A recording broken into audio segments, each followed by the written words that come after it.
Welcome back. This, of course, is K24 This Morning, our newspaper review with a special touch this morning, because we're also looking at the news out there, what people have called fake news, what we are liking to call miscommunication, fake information as far as the coronavirus is concerned, and measures and management behind this particular virus. That's what we're talking about. And when you look at the medium where most of this is happening, it's online. It's on your WhatsApp. It's on your social media. That's where this is going. And as always, we're told trust but verify. But the question is, how do you verify and know what's real and what's not? We have Philip Ogola, who's also known as a digital humanitarian online. Morning, Philip. Morning. Thank you so much for joining us on the show. Thank you. This is indeed your space. You've been both on ground, you've seen what's been happening at the isolation units, and you've also seen some of the information that's online. Quickly, even as you get into the discussion on this particular part of the show, two things that someone should look at once they get a particular message, because there's so many flooding our WhatsApp message inbox right now in terms of do this, don't do this, this is a cure. Where do you start from? What should you look at? What are the first two things you should look at any message, Philip? I think WHO is actually calling it infodemic, where there's a lot of misinformation around the coronavirus. Right. And in Kenya here, it's actually quite rampant, and WhatsApp is actually the biggest contributor. I think, first of all, if you see any message being shared on WhatsApp or social media, it's good to check with the verified sources. And the verified sources are actually WHO, the Ministry of Health, CDC, the KEMRI, I mean, all these health, and the government spokesman. So you'll find there's a lot of misinformation being peddled online purely for just clickbait. You find websites sharing information which is not verified. So I think as a country, we really need to be careful on what we share online, because it's causing a lot of panic, a lot of anxiety, a lot of fear, a lot of pandemonium. And as a country, social media now is becoming like a tool which we really need to be careful on what we really share. Because not so many people are actually online, and this information, getting information from social media is now becoming like I think what really needs to happen is the Ministry of Health, the relevant authorities need to have an information hub. They need to dispel this vacuum. If there's a vacuum online, people actually peddle false information. Right. Yep. So you feel there needs to be either a government handle or a portal where all of these questions can be fed into, so that we can actually get to know what's true, what's not? Yes, there needs to be like a government portal which periodically updates guys. And if there's information, it needs to be have logos and have PDFs. Sharing information which is just text only, actually, it's easy to be manipulated. So I think, first of all, as a country, we need to have a hub which regularly updates the public on the do's and don'ts, the signs and symptoms, and even where to actually get help. Right. And for you, you've not only been very active online, you've also been on ground as well. You visited rather some of these particular units. What was your assessment when you were there? I went to the Kenyatta National Hospital infectious disease unit, and guys, coronavirus is real, and let's really take care of ourselves. Let's follow the Ministry of Health, alerts. And yes, we went to Magadi just for the assessment of the place, and we actually verified that there are actually 3 confirmed cases on ground, and there were so many people actually walking in just to be tested. Right. So I think one thing which we really need to know as the public, let's avoid panic, because the more we visit hospitals, the more chances actually we can also get infected there. Right, right. And even as we look at some of these particular stories, we'll be sharing some of the questions that have come in as far as this is concerned. Philip is here. So if you have any question on the misinformation, it's now been called an infodemic that you're experiencing probably wherever you are, please tweet us at K24 TV or get us on WhatsApp. Same handle, K24 TV. We'll be forwarding those questions right here. We also have Prof. He is, of course, the Deputy Director at KEMRI, talking about all of these particular issues as you look at them right now. And also, a key issue of concern, Prof, is it's all about even some of the sources that we get these particular stories, because even as we think about it, and this is something that actually happened with one lawyer friend of mine, showed me a WhatsApp message. In the WhatsApp message, they're talking about a Taiwanese university that's actually claiming that if you drink hot water and if you're in a hot climate, then chances of you getting the coronavirus are greatly reduced. This is somebody who's exposed, they're aware of fake news, yet they still fall for this particular trap. Let's start from there, because that's some information also going out. Us being in a hot climate, drinking hot water, does this help? First of all, you must understand that there are very many mad people out there who are I've heard about people taking jik. In some countries in the Middle East, people decided that if you took ethanol or methanol in large quantities, you'd cleanse yourself from coronavirus. The last time I checked, 14 of them had died and they didn't die of coronavirus. Right. There's so much fake information going out there. It would be necessary, as he says, for the government to take charge of the information. You can't take charge by preventing people from spreading rumors, but you can have a portal, you can have a short message system that tells people this is the situation so far and reminds people this is what you need to do. Right. Okay? So in terms of fake information, that one of taking jik is also a bit foolish. You know very well what these things do. Ethanol, methanol. There are people even who had said at some point that Africans were immune from coronavirus. Indeed. And there are even people who are, you know, I've seen some WhatsApp messages that talk about taking a citric acid or lemon juice or something, right? Now, in terms of Africans being immune, first of all, you realize that we have had Africans with the coronavirus. We are infected, actually. And we have also had this thing for just about 3 months, okay? So, it is impossible for us to say at this time whether there is any relationship between the small numbers we are seeing in Africa and the immune status. Right. We wait and see. We might end up having the same problem as everybody else, and then what will we say if we are spreading that rumor at the beginning? Indeed. So we also need to give it time. We need to give it time, and we need to give researchers time to investigate, and also the healthcare system time to deal with the problem. Okay, and as is right now, and I was talking about it earlier on the show, we're now, you know, our new normal is these terms that are being thrown about, and we really need to understand what the difference is between social distancing, between isolation, quarantine. What's the difference? Is it interchangeable? Can you use them because they are now in everyday speech? Let's think about two people who are interacting, and they're afraid of catching coronavirus from one another. Right. If you cough, you may require a distance of like 1.8 meters or more so that you don't infect your partner. Right. That is some distance, okay? That is some distance. Because normally we don't stay 1.8 meters from one another, okay? If we go to church, we are very close to one another, okay? So social distancing is actually maintaining that distance and can be seen as the relationship I'm having with you right now. Right. But could also be a relationship where, in fact, we are not getting nowhere close to each other, but we are doing our business. Now, in terms of quarantine, is when you can't move, you are packed in one place, you as a person, you are packed the way you quarantine your car, okay? Right. So that you don't go and spread the virus to other people, okay? Right. Isolation is like now when you're in the hospital and then you are put in a room alone and you are being given treatment and so on, and people are told, please don't visit this person, don't do that, okay? Self-quarantine is you make a choice and say, I am not leaving my bedroom until I feel better because I don't want to infect other people. Right, right. Okay, thanks for just differentiating those terms because some people are even using them synonymously as far as it's concerned, so thanks for that. Let's bring in Philip as well because you've been monitoring the information right across most social media platforms as far as coronavirus is concerned. What are some of the stories that you've seen that have gotten a lot of traction yet at the end of the day aren't true? The one which is actually recent is there's a video which went viral of a lady who was debunking that she was not the patient who was the first patient confirmed. And I think as a country we really need to stop. We need to verify information because that information actually really scared a lot of people.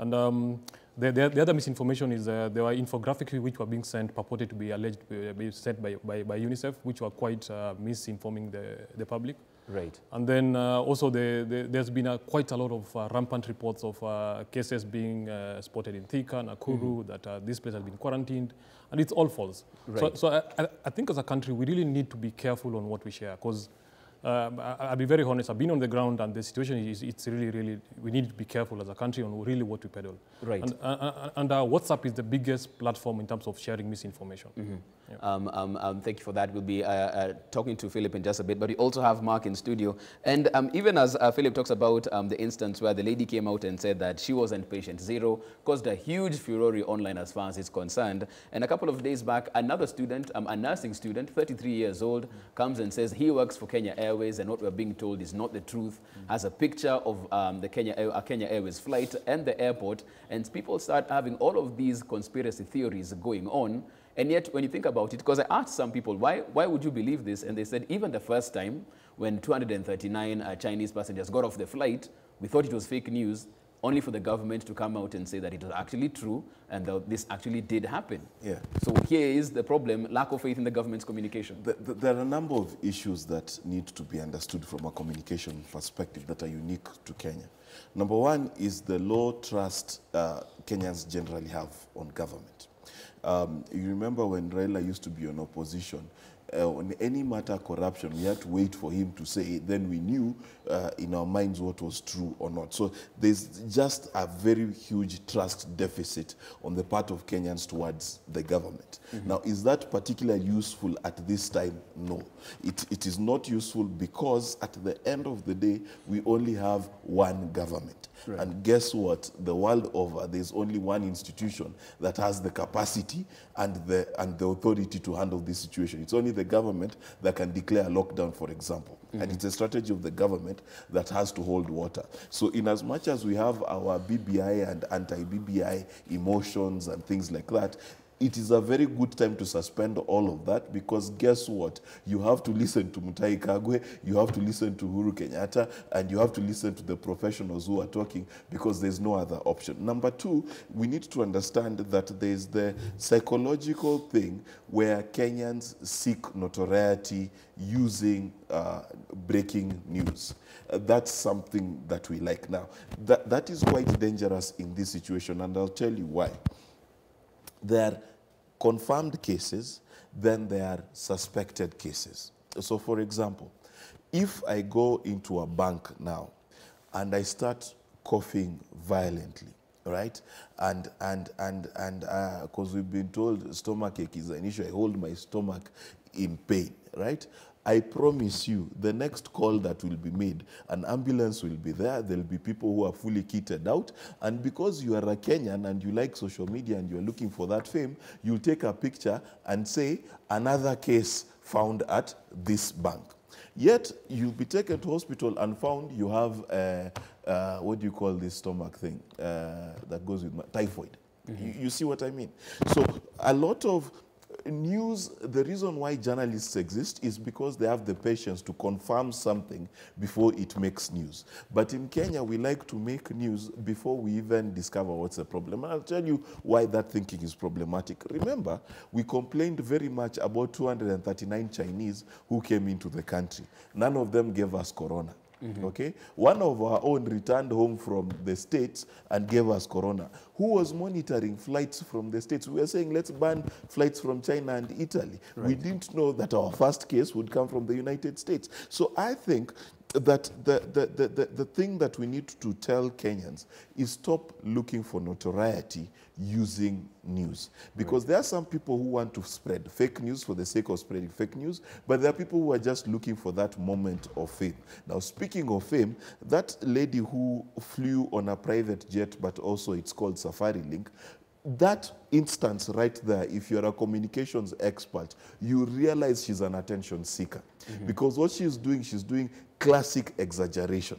You understand? So you come in a Vitz, but you say it's a limo. So whenever you see that psychological twitch, and that was a window, it begins to tell you that that's someone who was looking to be famous. Because she then turns around to someone who's clearly her father and says, this was my driver. You can't call your relative a driver. So those psychological things, us guys in communication, when you see those things, we realize that's someone who likes to exaggerate and therefore likes to have attention. So for her, whether it is fake or not, the fact that the whole country is talking about it, she's gotten what she wants. And that's the other group of people we really, really need to avoid. Right. And even as you talk about that, another issue that was really doing the rounds online, and Philip, I'll bring you in on this, is the post that had been going around the fact that the reason why the government was talking about coronavirus is because they wanted UN/WHO money. And apparently $1 billion was up for grabs, and it was an opportune time for the ministry to come forth on this particular issue. Philip, speak to this, because we've seen this story doing a lot of rounds, both on WhatsApp and on Twitter. As a country, people drive pleasure in just latching on trending topics. And the the news that the government actually made public the coronavirus because of the UN funding. That is misinformation. Right. As a country, we really need to be afraid of this virus. We need to find ways of how to stay safe and stay clean. Right. And social media has become like people actually jostling each other to become the first to break the news. And that's something which is actually eating us up.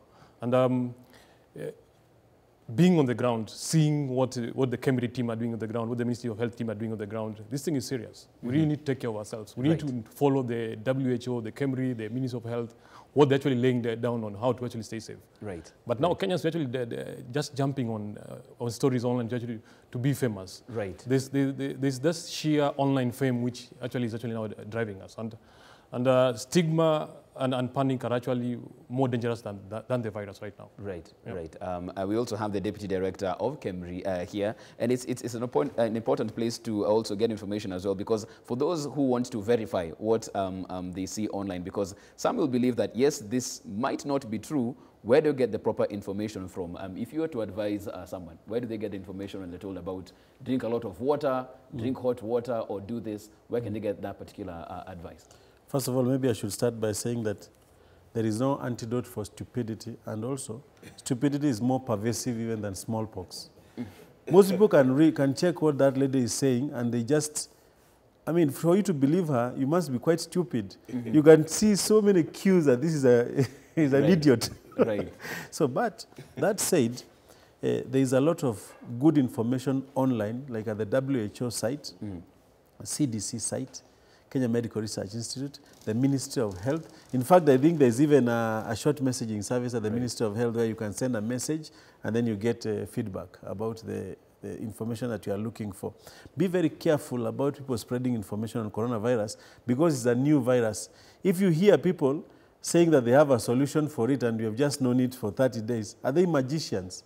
So please, just think through what it is that you are reading. And also, those people who send those messages and they know that they are probably not true, sometimes I wonder where they get the credit from. Because there are so many things that are competing for your money. The person sending those messages must just be stupid. Right. That there's so many things, many bills you have to pay, and then one of the bills you are paying is the bill for sending messages that have no sense. Right. But Ministry of Health is one place that you'll get information. All the information. I just want to weigh in on the issue of Kenya wants to cash in on the coronavirus fund money. Let's be clear that this is something that the whole world is observing, right?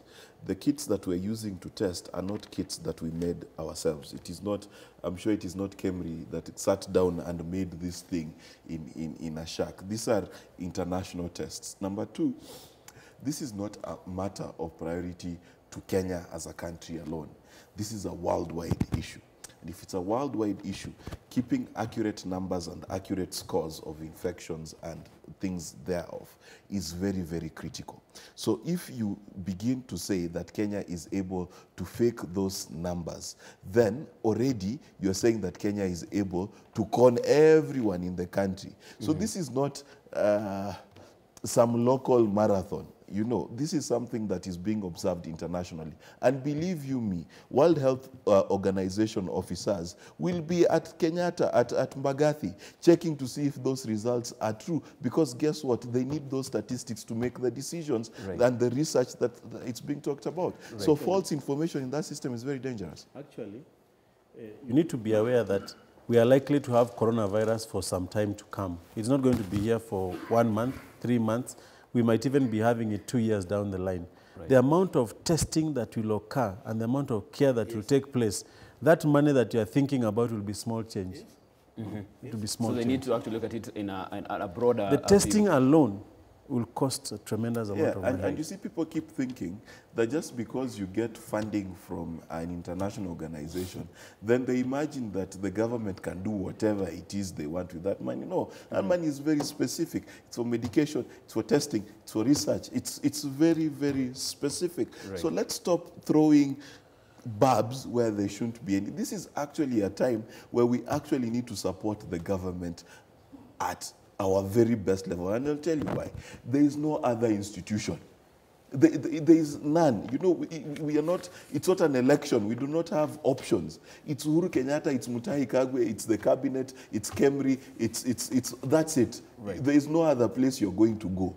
You know, so that's something that needs to be very important to us. So you can't disparage. It's like me saying, this is my doctor, and I keep telling him, I honor you nywele yako, akiona yo tai yako. It's not going to work. That's the time I need to tell him, by the way, you're the most handsome guy ever. And it seems like even when it comes to the infodemic, when it comes to fake news, it's not only members of the public, but also dailies are also caught flat-foot on this one. Yesterday, one of the dailies running with the story that Cristiano Ronaldo apparently was offering some of his hotels and turning them into hospitals in that particular one. Philip, I'll have you come in on this because we're getting at a point where we're also looking for hopeful stories in the midst of all that's going on. Clearly, that journalist didn't do a background check on that particular story because all the other sites are talking about that. Even spokespeople for that particular hotel belonging to Cristiano said that that wasn't true. So it seems like even those who should be doing background checks on these particular stories aren't doing their work. Yeah, I think the onus is on us. Before we even post anything, it's good to actually counter-verify some of these stories. And there are various tools to actually cross-verify. Like if you see an image doing viral online, just do a bit of reverse image search on that image. And there are tools which can actually do forensic audits on videos and even crawl back and find their history when they were posted. And it's really quite sad that we don't verify this information. Right. Google has a lot of tools. There are a lot of sites which can actually debunk some of this information. And for the news about Cristiano, it actually went viral. But how many guys went to check on his website? How many guys went to check on his Twitter account? How many guys went to check on the official hotel website? Right. So the onus is on us to actually find the source, the date, and just try and verify that photo. There are tools which can actually, even videos can actually be audited. Anything we post online has a footprint. Right. You can actually trace it back to the root. Right. Yeah. And even as we get to the tail end of this particular segment, once again, just for people who want to take that particular extra step and be more vigilant in this particular issue, what are some of the things that they should look at, Philip? Just for re-emphasis, you've spoken about sourcing, you've spoken about the author, you've spoken about the date. What should they be looking at? I think first thing, the first flag, if you see like a story on a blog, just look at the website. There are various websites which are just clickbaits. They just want to get information from, from us. And then also read beyond, do cross-verify. Just go to Google and just search the keyword. If it's a story about Cristiano, just go search on Google. Is there other sources? Is it posted on Facebook? Is it on Twitter? Is it on YouTube? Is it on...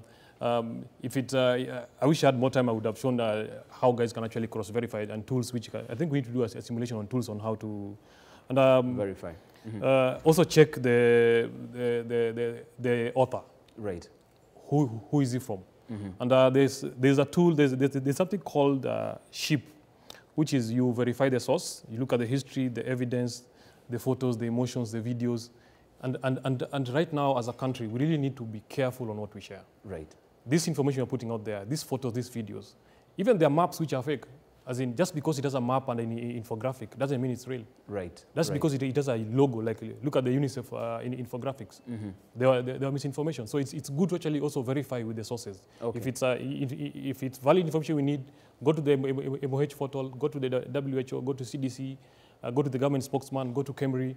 Those are the official, information hubs where we can actually get our information from.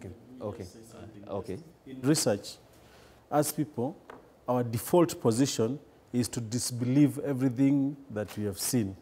We don't believe anything unless we have cross-checked, cross-referenced, or we have done the experiments to show that it is the way they say it is. Skepticism. Every time you see something being posted, just be skeptical. Right. Yeah.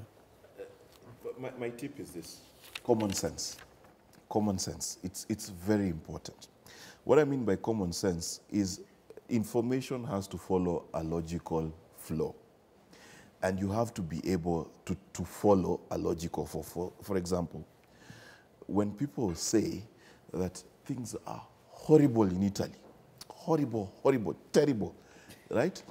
But the Italians themselves are not saying things are horrible, terrible. They're saying things are bad, but they're coping. You understand the difference? So the need to be over-sensational about these things needs to be curbed.